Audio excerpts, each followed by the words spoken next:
શકો છો કે અહીં મેં 3 કિલો જેટલું ધાણા જીરું લીધું છે અને ઉપર જે ફોતરી છે એને બહાર કાઢીને રાખી દીધી છે અને એનો ઉપયોગ આપણે કોઈ પણ શાકને ભરવા માટે કરી શકીએ છીએ, કારણ કે એ હોય છે તો ધાણાનો ઉપરનો જ ભાગ એનો ઉપયોગ આપણે કરી શકીએ છીએ।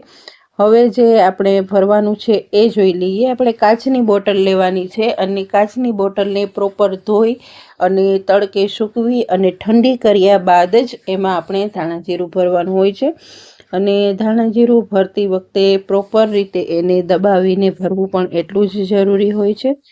તો હવે આવી રીતે હું જે રીતે ભરી રહી છું એ તમે પ્રોપર રીતે જોઈ શકો છો।